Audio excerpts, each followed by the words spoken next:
Mesdames et messieurs, bonjour, bienvenue sur Des livres et des lettres. Au Bénin, il y a comme une littérature spécialisée sur sa personne qui se développe depuis un bout de temps maintenant.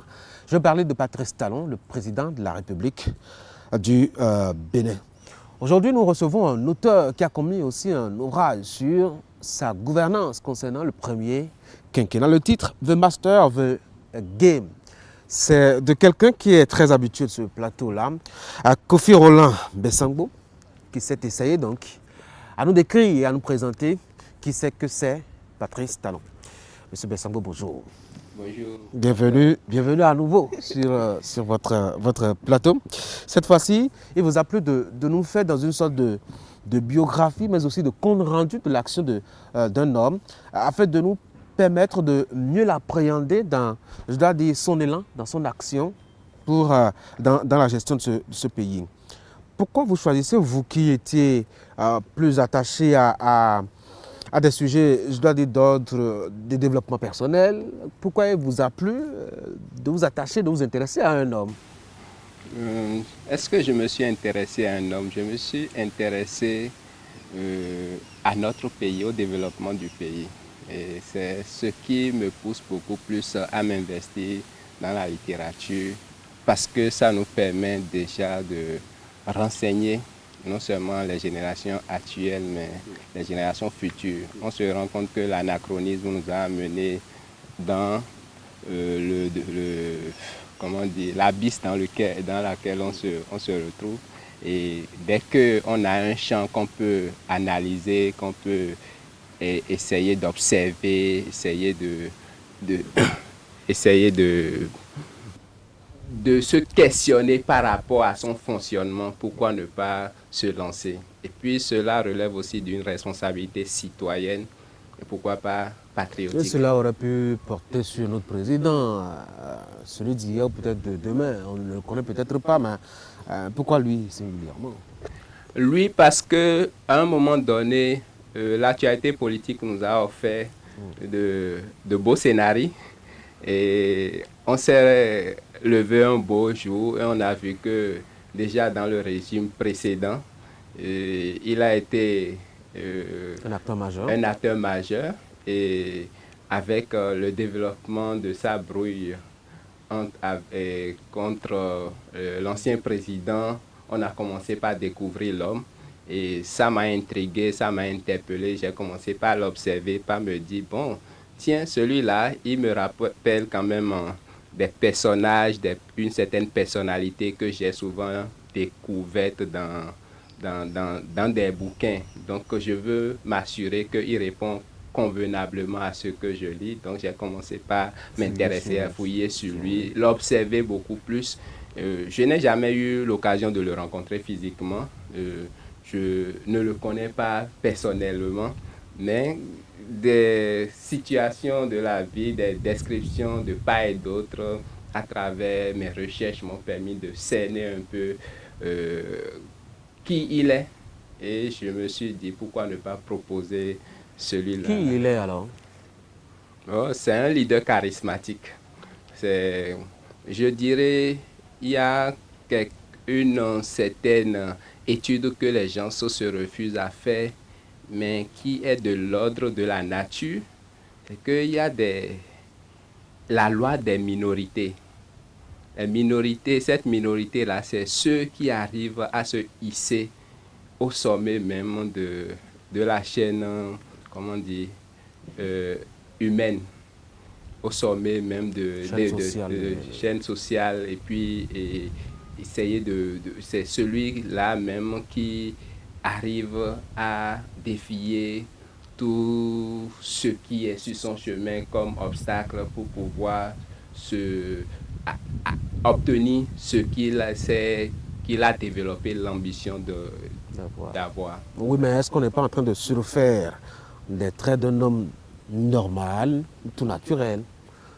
Comme je l'ai dit dans mon introduction, aujourd'hui, j'ai l'impression que c'est un marché que décrit sur le Patrice Talon.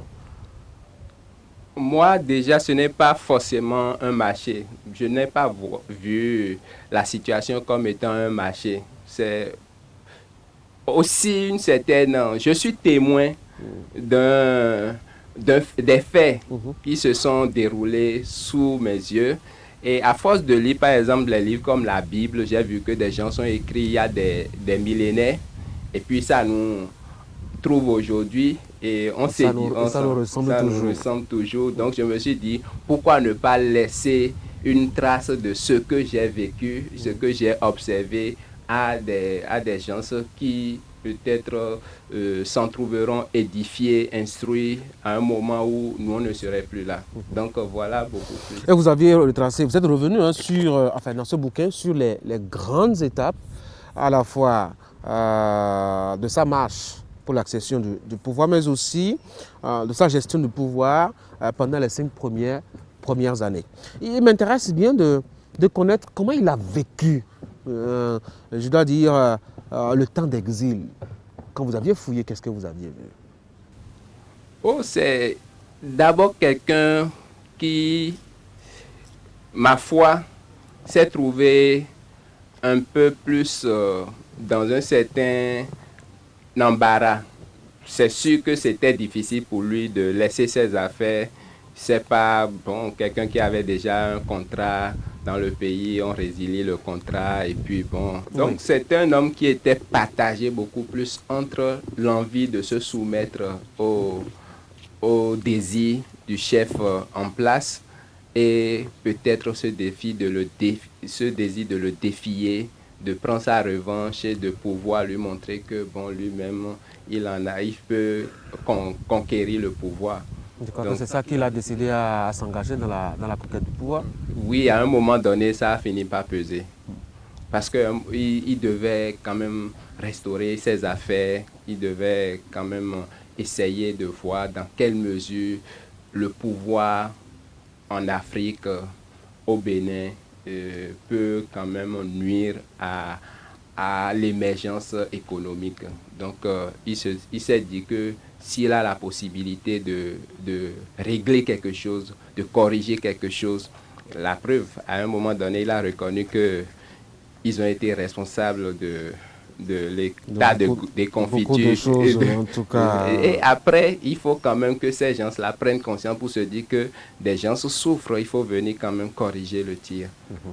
Alors, vous avez parlé du concept de nouveau départ, la période électorale. À quel moment avez-vous senti que c'est le monsieur qui prendra le pouvoir dans sa marche? Dès le début.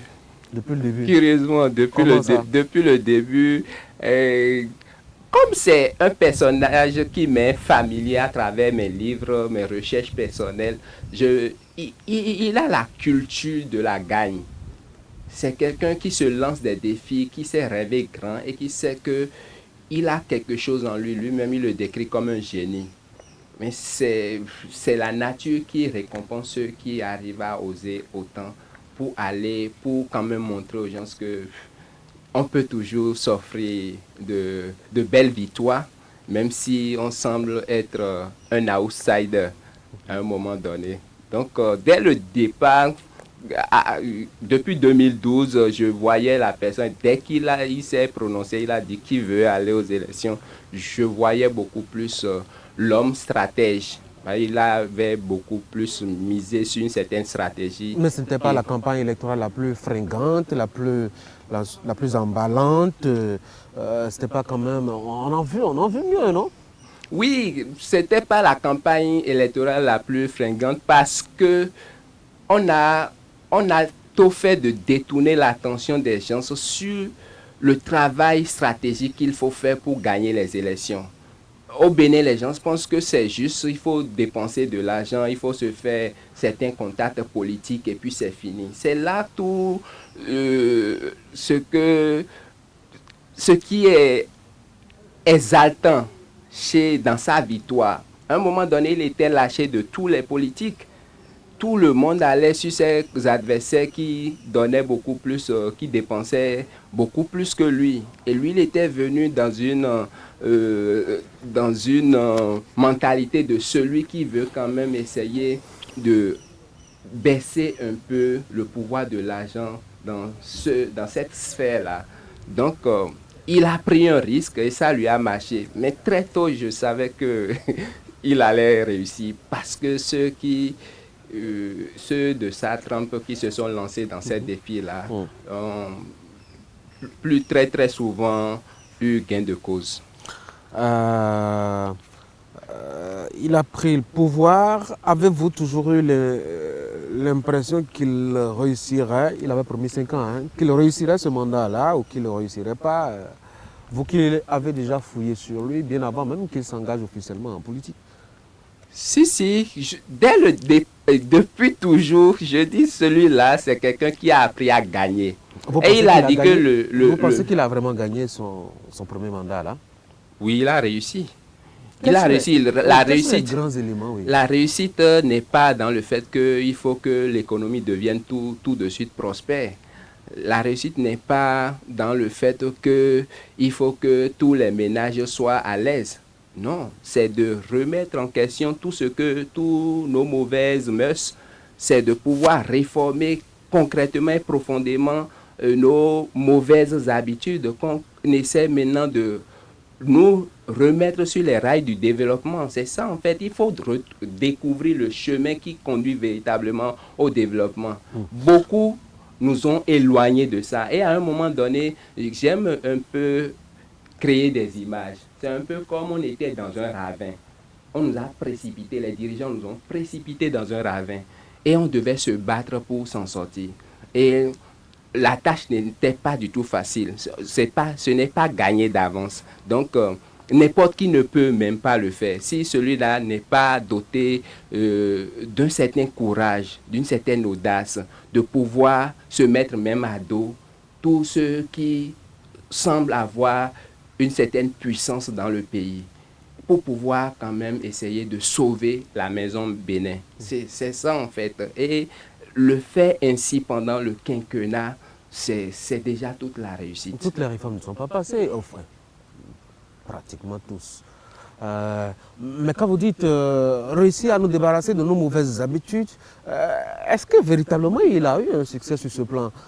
Puisque les affaires de détournement s'amoncellent toujours, on continue à brûler les feux tricolores, on continue toujours à faire dans le népotisme dans l'administration, les affaires, comme je l'ai dit, s'amoncellent d'une commune à une autre, que ce soit dans le domaine du foncier, que ce soit dans le domaine de la gestion des finances publiques, etc.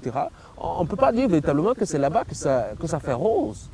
Vous savez, quand vous venez de donner un coup de talon dans la fourmilière, vous savez que tout le monde va un peu partout. C'est pas comme si, dans tous les sens, c'est pas comme si vous avez ordonné quelque chose.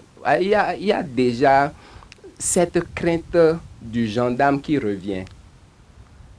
Même si avant je donne une anecdote. J'ai un ami en 2016 qui m'a rapporté qu'un douanier était allé le voir pour dire que celui qui est venu ne va pas forcément laisser la tâche facile. Ce sera plus aussi sucré comme c'était auparavant. Donc, il va falloir qu'il l'aide à réfléchir dans quel domaine il pourra investir son argent pour pouvoir se pérenniser sa fortune. Et moi, j'étais tout content. Parce que si déjà quand on fait un diagnostic,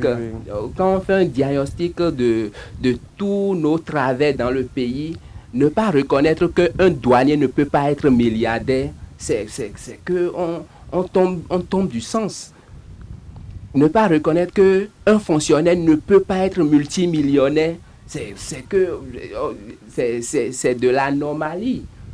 Donc, si déjà quelqu'un vient et crée cette, je ne dirais pas cette psychose, mais cette crainte et instaure le respect de la chose publique. Avant, les gens pouvaient se servir facilement sans rien craindre. Aujourd'hui, on sait qu'il y a quelque chose, une institution comme la Criette là, et quand on vous découvre, vous allez répondre de vos faits, de vos méfaits et autres.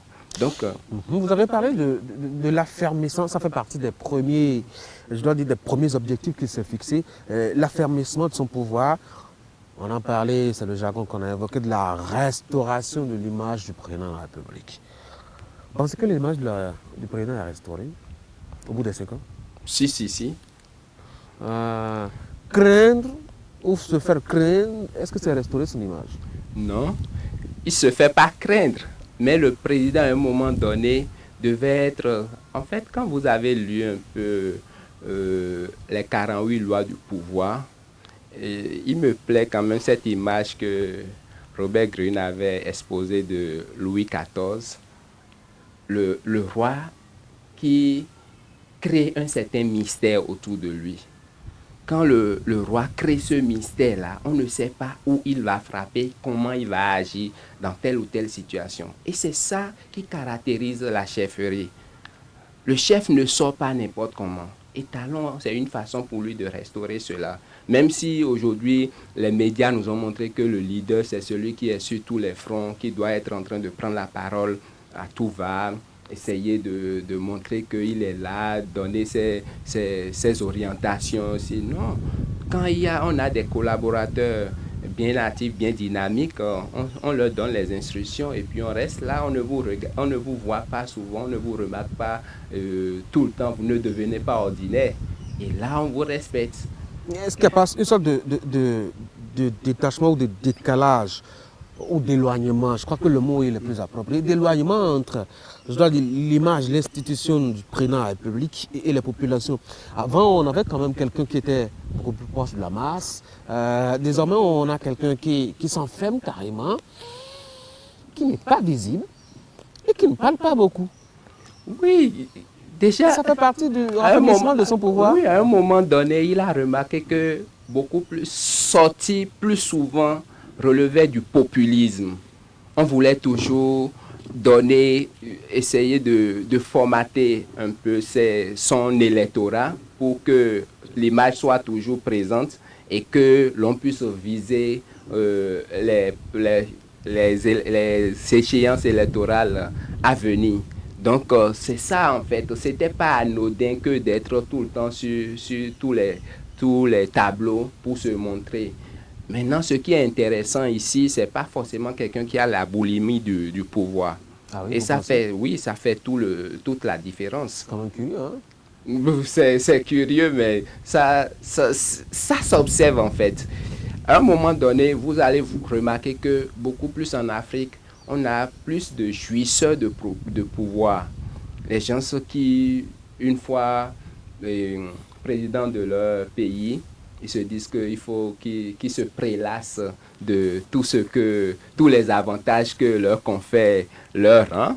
Et puis, ils se donnent quand même à cœur joie tout ce qui va avec, au point même d'oublier les défis que leur pays leur donne à réfléchir pour les sortir de leur pauvreté. Sur les 5 premières années, quelle est la réforme qui, à votre sens, n'a pas réussi ou a été mal placée? Une réforme mal placée, je ne dirais pas qu'une réforme a échoué.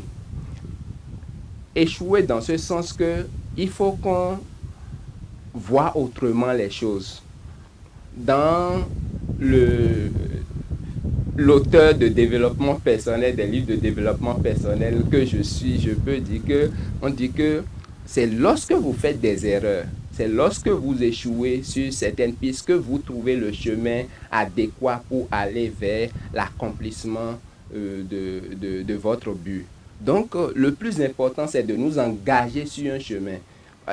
J'ai essayé de lire La gouvernance de la Chine et j'ai compris une idée fondamentale de ce qui a permis à la Chine de se hisser au rang des puissances du monde.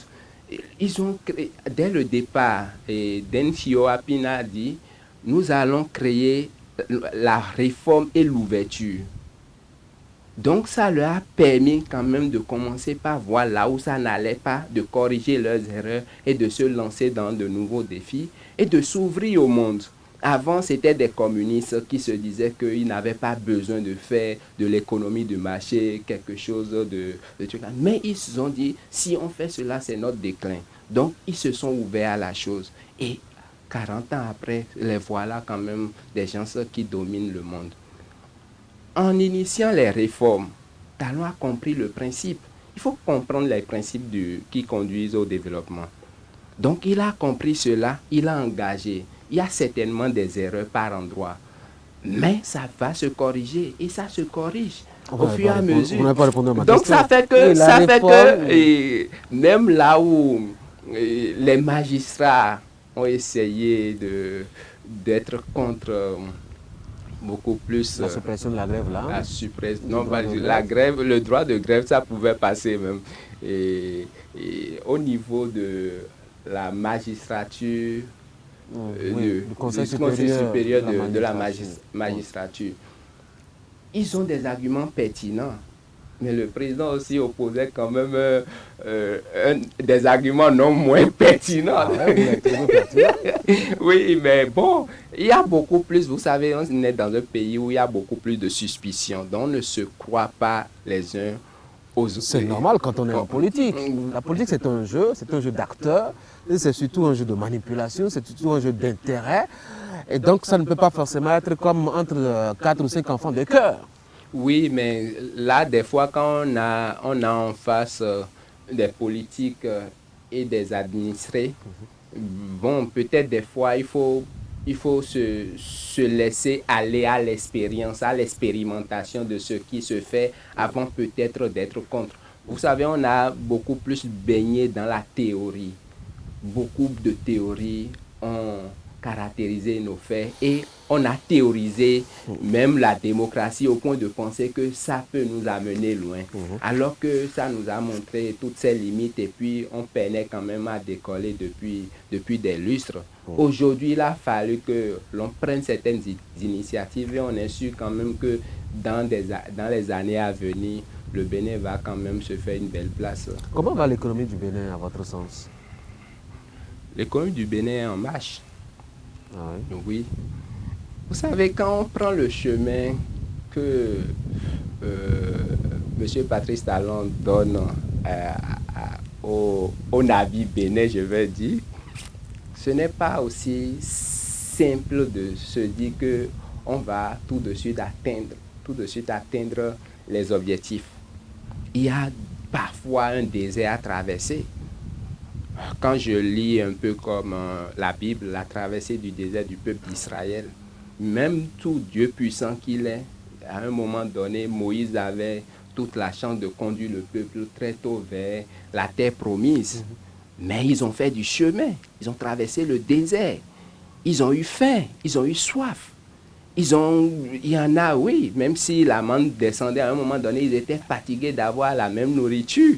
Donc, il y a quand même les difficultés du chemin, c'est inhérent quand même à la réussite qu'on recherche. Donc, ne pas tout de suite se rester en cet instant T pour estimer qu'on a échoué ou que l'économie du Bénin est en difficulté. Dans la sous-région, c'est l'une des économies qui promettent le plus, quoi, je pense. Et vous dites que c'est quand même une école de gouvernance. Là, on est dans la laudation, on est dans la célébration.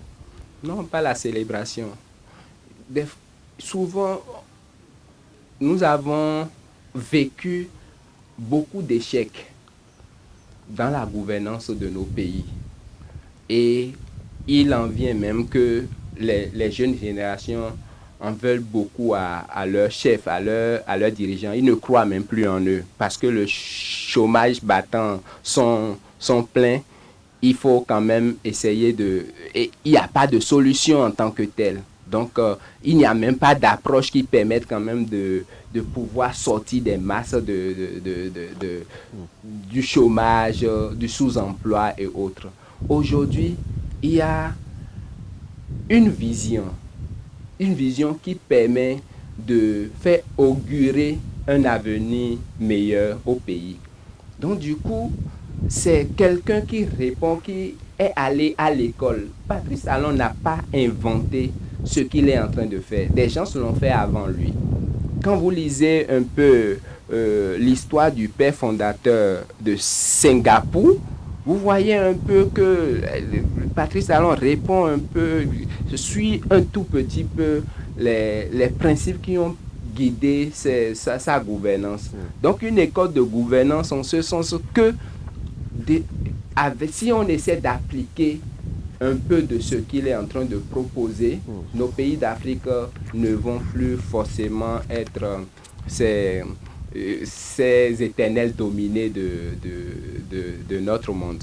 Alors votre ouvrage a débordé légèrement hein, sur je dois dire, la reconquête du pouvoir en 2021. C'est vrai, on ne pourrait pas l'aborder ici parce que le temps il est complètement parti. Mais j'avoue que c'est un ouvrage suffisamment documenté, il faut le dire, avec beaucoup de détails, beaucoup de précisions sur tout ce qui s'est passé depuis l'exil, la conquête du pouvoir et la gestion du pouvoir, les 5 premières